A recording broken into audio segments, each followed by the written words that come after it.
Hi guys, so now that I've had some time to, calm down, after witnessing yesterday's glorious events, I thought, why not watch the trailer once more and just try to see if I missed anything while I was losing my mind and all of that. So that's what we're doing today. So don't forget to like the video, subscribe to the channel if you haven't, check out all of my social media. All of the links will be in the description down below. You guys know how it goes. And let's just jump right into it. Okay, shall we begin? The world's ending. So the first thing that stands out the most right at the beginning is that the person that's narrating is Elmira, and we can actually see her right here in the background. And this is actually very surprising to me because, as you know, in Remake, Elmira does not want Cloud anywhere near Aerith because Aerith's last boyfriend and her first love was Zack, who was also a soldier, and Aerith was just really sad when Zack disappeared, and Elmira didn't want her to get hurt. However, in this situation, in this timeline that Zack is in, he came back. So that's also just a big difference. Yeah. Everyone's saying. The world will be saved, but will you? I don't like it. What are those feathers or there's flower petals? Those are flowers. That's a reunion flower, the stargazer lily that Aerith is often associated to. And over here we see that, Zack is as always carrying Cloud, and he is going towards Aerith's house. So I'm guessing what's going to happen here is Zack is going to leave Cloud in Elmira's care while he goes and look for Aerith. The sky. I don't like it. We have Aerith. Wait a minute. Wait a goddamn minute. The sky. I don't. Does this look... It can't be right because they're under the plate, but it kind of looks like the outline of Meteor. Doesn't it look like that to you? Maybe I'm reaching. Like it. But it's right there in front of me. Ready to fire, sir. Then we have this. Also, this right here, this part is a new scene. I do not believe that this scene was in the original because this is Rufus. He did have a parade, but he never shot the cannon to show people that he is the new president. So this is a new scene. To the new world order. And he does fall into the category where they say they're going to deepen characters' histories. This is another thing. This was a very interesting passage in the original, which personally I never excelled in. But in the original, what you do is you try to infiltrate a group of the officers that are in the back. But here, it looks like it looks like Cloud is the captain, like he's leading. You have, see right here, it says change formation. But by the way, he really stands out with the Buster Sword. But we're going to ignore that for video game's sake. Also, we have some new symbols here in our mini map, which usually is in the map that I use, but whatever. So here we can now see that they gave new symbols to weapon shop, materia shop, and item shop, which is really, I think it's a really nice touch. Just close your eyes. Now here, oops. Let's go back. Sorry, I'm pausing so much. Yes, there's this. Now here. When I first saw this, I thought this was going to be Rocket Town, where we meet Sid. However, this does not look like a rocket to me at second, third, fourth glance, because I was really convinced. I think this is a reactor.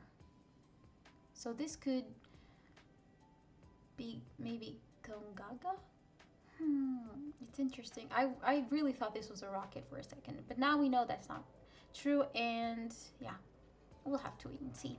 Listen, tell me you can't hear that. This is, of course, Cosmo Canyon, one of the greatest localizations in FF7. I mean, every localization is beautiful, and we can also see that we have some other symbols here. This one seems like to be maybe a point of interest.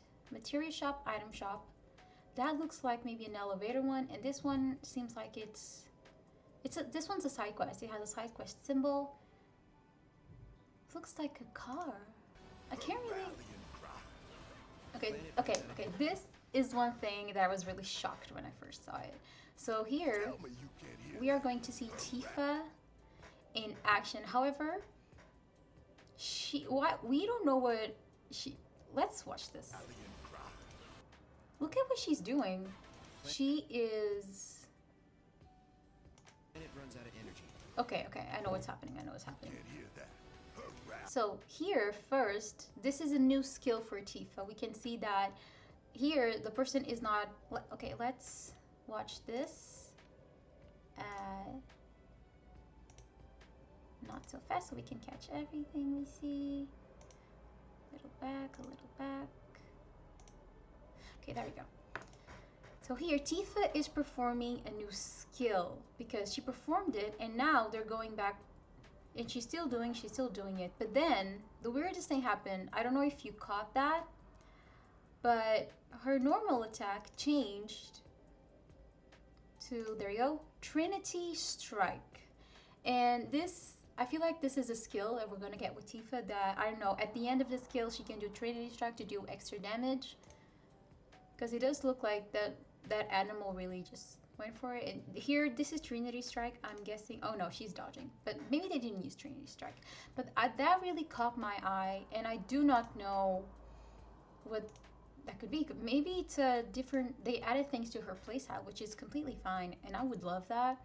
But you know, just these little things here and there. Okay, let's see if there's anything here for us to. Okay, here's another difference. Okay, so here we have Verit, Aerith, and Cloud, and you can see they have these little marks underneath their ATB bars. And if you go back Can't hear that. and we look at Tifa, she has them all filled up, so we don't really know what they do yet. I have a theory that this is kind of like attack.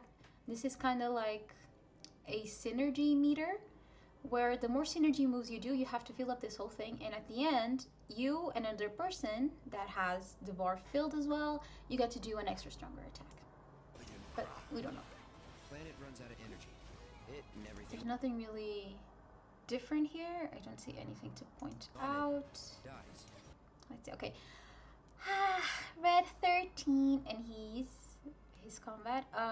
If you guys read the notes and went to the website that the Final Fantasy VII Twitter linked, you know that Red 13's playstyle is going to be very interesting. He's going to have something called a Vengeance meter, and that's what his Vengeance mode triangle skill kicks in. I feel like when you go to Vengeance mode, you fill up that meter, and then maybe when it's filled, you unleash a super powerful attack. So it does seem like Red 13 is going to be more of a tank character, more of an offensive character, which is interesting.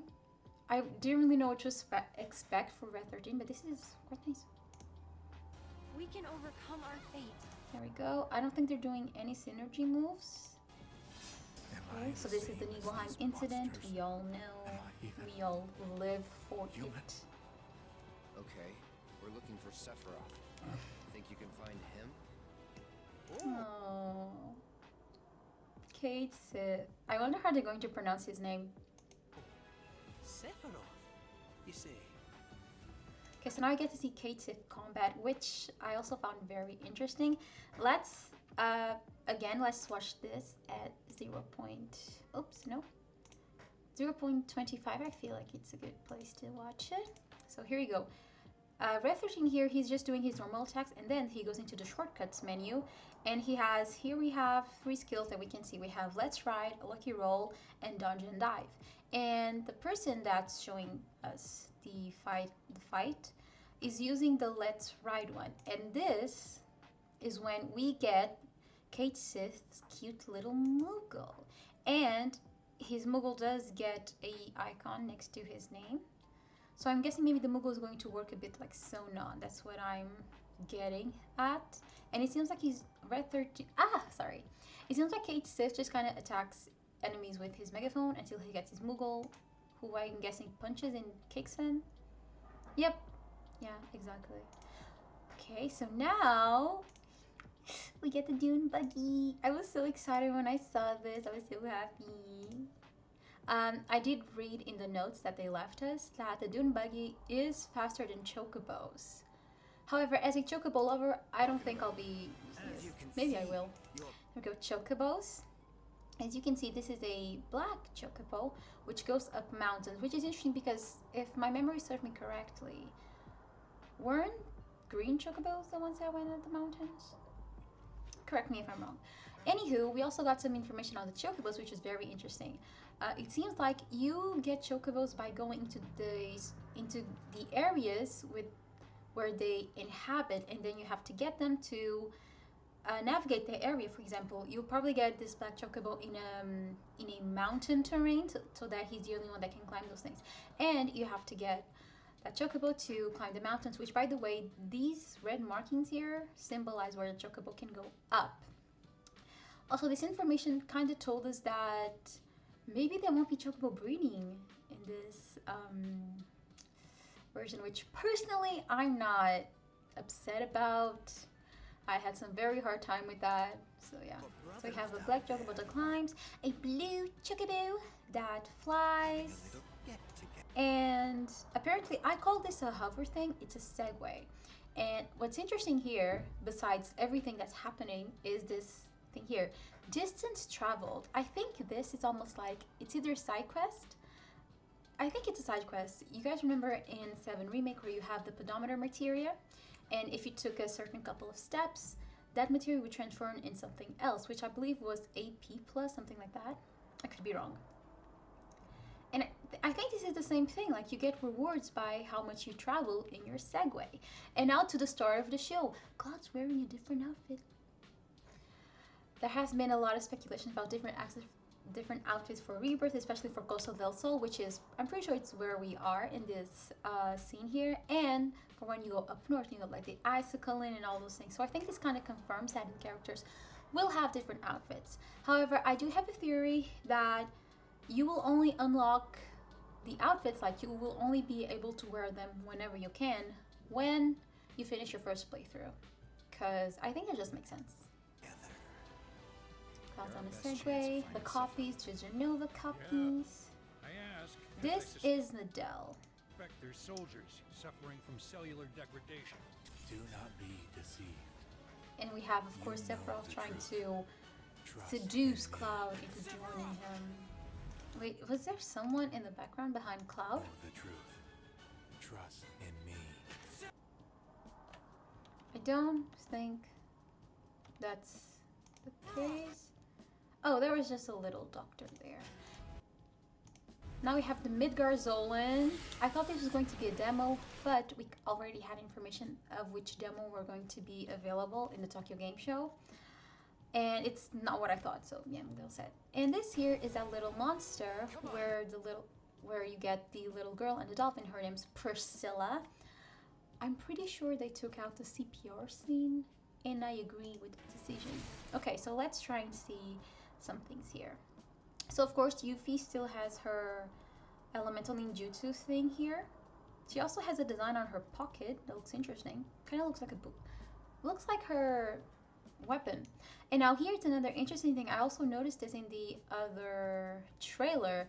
You see next to the limit bars here, you have this little gold bar. And I don't know what that is, because, you know, at first I thought maybe that's the synergy thing. But then what are these things? So yeah, so this is a synergy move between Barret and Yuffie, which looks so cool. And then he's going to throw her, which is just amazing. Yeah. And now here, okay, we're in control of Kate Sith. And let's take a look at his triangle ability, because it's different. So here, let's try and watch that a bit slower. There we go. So we have Kate Sith here, and his triangle says mount, but he used to say dropkick. So I'm guessing either we get different triangle abilities to equip in each character, not that, or depending on whether he's with his Moogle, he gets a different triangle skill. However, I feel like you could go either way, since now they're really leaning into character trees and characters growth and all that. So I think you go either way. So here we get another synergy move, which is very cute. Aerith gives the Moogle magic to digest, and then he vomits. Interesting, right? And it seems like... Okay, so now this is the flashback. This is the flashback. Let's watch it. It's beautiful. Wait, that's such a L'Oreal moment. So I want to talk. A lot of people have been, you know, wondering if Sephiroth is going to be playable or if this is going to be a so-non situation. I feel like they're gonna let us play with Sephiroth because come on, why wouldn't you let us do that? And we also see here that the characters already have these little bars under the ATB, and Cloud has an extra bar next to his limit. However, Sephiroth does not. So I'm still really confused as how you gain those things. That was a scenery check. This is Alexander, a beautiful summon. So here's the thing. A lot of people were saying that one of the possibilities of the summons is that the ones you get are like synthetic, and that you would find real summons out in the wild. So maybe we haven't had a confirmation, nor have we been denied that that's not the case. So I feel like everything could still go either way. However, this is the combat simulator, so just be aware of that. Cloud has a summon equipped, like here. You can see a little summon bar. I don't think there's anything else.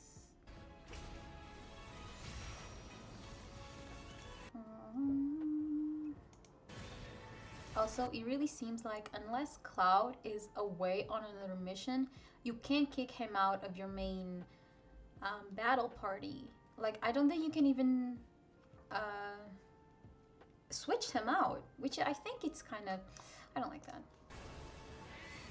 And this is another beautiful summon. This is Odin. Really looking for it. And, oh, here's Red 13. I just noticed that. And now we go to the Golden Sorcerer, where the girls are super excited to be there, and we have Andrea. If you guys remember, if you did a chapter 14 side quests, there's a side quest where Andrea invites Tifa to join him on stage one day, and I am wondering if this is it. That would be really cool. Also here, you can see, oh, Tifa's there. I think I also saw Aerith. Wait a second, go back. More. There we go, there's her. Okay, so all the girls are here. However, only Yuffie is dressed up, which can only mean one thing. This is the Yuffie date, okay? She's dressed up as the princess. So, date's confirmed. And this guy, what was his name? Was it Geo? Something like that. He has a museum. Yeah. It's going to be amazing. Chocobo racing! I suck at this minigame so much, but I will be playing it so much. I love the background. Oh, so cute. Also this, can we talk about this? This is amazing. The little polygons. Oh, Cartier, I don't like these stuff. Yeah. Excuse me. Could you look after my friend? Okay, so here, this scene happened before the first scene of the trailer, you know, the one where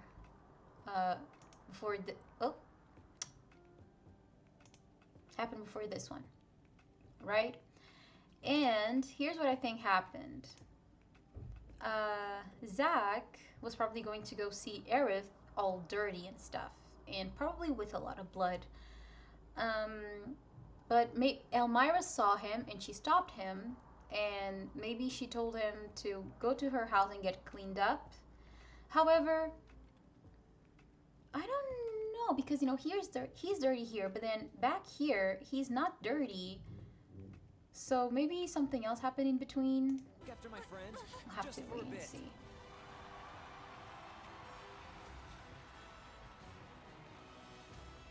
Or maybe, okay, here's what I think happened. Zack just went to get cleaned up and then came back for Cloud, and that's when Elmira saw him. That's what happened. Look after my friend, just for a bit. That's what happened. And it's kind of really sad to see how poorly Cloud is doing in that timeline or in the limbo, because I do have a theory that maybe Zack's in limbo. And who is this? Some people are saying this person is Reeve. Some people are saying it's another Glenn, which I really hope it's not the case. But we gotta have to see. So here, I thought Tifa was underwater, but is she in the live stream? What is she doing in the live stream? And it's only her in Rev 13, and we get to see the weapons, which we're not supposed to see yet. Said only to appear when the planet is in grave And danger. I was under the impression that this was maybe Sapphire weapon, but I would have to get a better look. This is also appeared to be as a CGI cutscene, but if it's not, bravo. And now the highlight. Let me see if I can catch his face. Oh, what? Oh, the emotion blurred the hell. Okay, that's kind of his face, but the emotion blurred the hell out of it. That's fine. We're not supposed to see him yet. So here's the problem with this. First of all, does the background look weird to you? Does that does not look like the underground of Shinra Manor, to me at least. To me. Anywho, the gang's all here, minus Sid, of course. However, we got some pretty sad news. It looks like Vincent is going to function like Red 13 did in chapters 17 and 18, in which he will accompany you, but he won't be an active party member. He will not be playable to you. And it's just so sad, which makes me wonder, like, is Sid even going to appear in this game? Are we gonna be told to drink our goddamn tea? Are we not? This was really sad news to me. I was really looking forward to learning the battle of 3 new characters. Turns out I'm only gonna 4 characters. Turns out I'm only going to learn 2. It's upon us. This is the end of 7 Remake. That is wait, it is. I'm waiting, Cloud. It is. That's just a different angle. CGI actually. Okay. Let's look again. Let me try and see if I missed anything. Let's look at it again. I'm going to explain my Zack theory. I think that there is no alternative timeline. At least I'm not fully convinced yet. I think Zack's in limbo. Because if you guys remember, on chapter 13,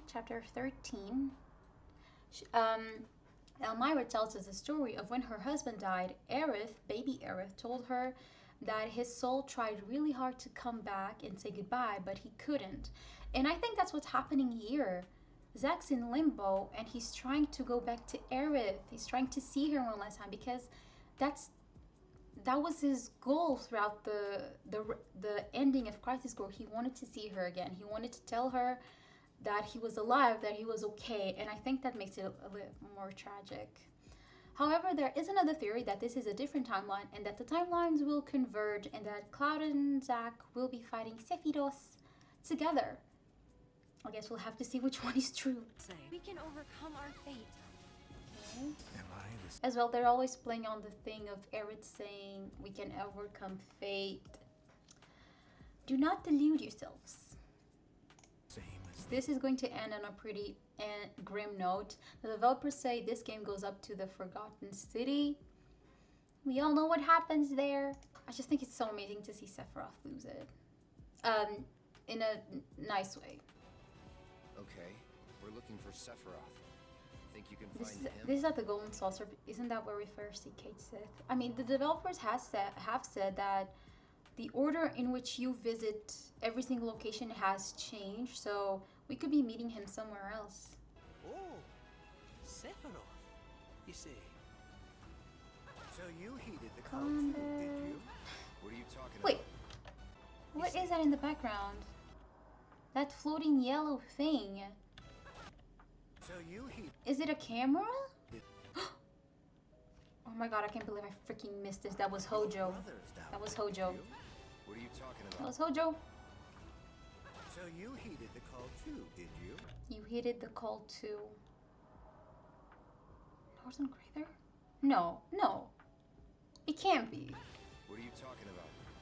As you can see, Your Your brothers down there are having here a little too. get together. They're our best chance of finding Sephiroth. Oh, how did I miss May I that? ask, could Okay, so I wanted to talk about something else.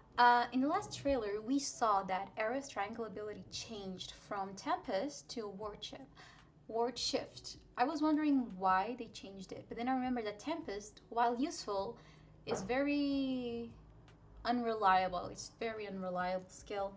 So then I was scrolling through the new characters introduction and the renders and all of that, and I saw that they were talking about Aerith. And there was a particular phrase that stuck with me. They said, she can't, I am just paraphrasing. She conjures wards to herself and her allies and can warp in between them. So I feel like that's what's going to happen. Aerith's new triangle ability is going to make her shift from ward to ward depending on her needs. You know, because, you know, I had a really big problem with this with Aerith on Remake. You would conjure her arcane ward and she would just run away from it. She wouldn't stay there. So I'm guessing this is something they used to fix that. For example, she makes her arcane ward, and if for some reason she goes out of it, you can switch to Aerith, press the triangle, and she'll go back to her ward immediately. That way you save time. I think it's really smart. Okay, I think that's pretty much all I wanted to talk about. At least that's everything I could think of while I was looking at this trailer. If any of you guys caught anything I didn't, or if you have any other opinions of what could be happening, let me know down on the comments below. I would love to hear your guys' theory about the game. Where is it going? What they're gonna do? What's gonna happen? So that's it for today's video. I hope you guys liked it. Let me know what you thought of it. And please don't forget to like this video and subscribe to the channel if you haven't. And as always, check out all my social media. Every single link will be down in the description. And I'll see you guys in the next one. Bye.